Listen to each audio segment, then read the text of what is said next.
مرض الانسداد الرئوي المزمن، أو ما يعرف بشكل عام بالتهاب الشعب الهوائية المزمن أو سعال المدخن، هو أحد الأسباب الثلاثة الرئيسية للوفاة في في الهند وحولها.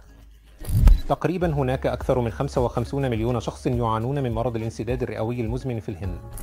والسبب الرئيسي لمرض الانسداد الرئوي المزمن هو التدخين، بالإضافة إلى الاستنشاق المفرط كما نتعلم للتعرض البيئي أو المهني للدخان. في المناطق الريفية خاصة في السكان الإناث يعتبر التعرض للوقود الحيوي، مما يعني التعرض للطهي بواسطة الطل، أحد الأسباب الرئيسية لمرض الانسداد الرئوي المزمن في السكان الإناث الريفيين.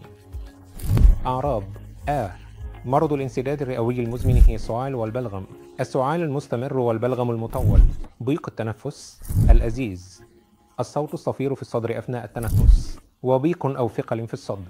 أحياناً على مدى فترة من الزمن قد يتطور لديهم فقدان الوزن أيضاً. أفضل طريقة للوقاية من مرض الانسداد الرئوي المزمن هي عدم التدخين، أو إذا كان شخص ما يدخن أن يتوقف عن التدخين في أقرب وقت ممكن. تجنب البيئة التي تحتوي على دخان مفرط أو أي نوع من التلوث البيئي. العلاج يكون في شكل أدوية مستنشقة.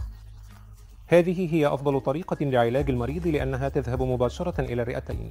وأجهزة الاستنشاق تسمى أدوية موسعات الشعب الهوائية المستنشقة، بالإضافة إلى بعض الأدوية الفموية حسب شدة مرض الانسداد الرئوي المزمن.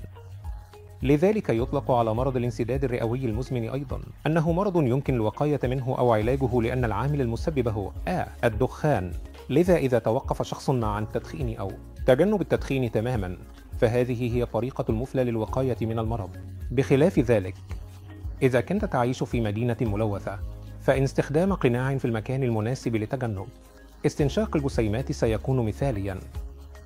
بخلاف ذلك، فإن نمط الحياة الصحي وممارسة اليوغا بانتظام وتمارين التنفس العميق وعدم التدخين سيساعد في تحسين صحة الرئتين.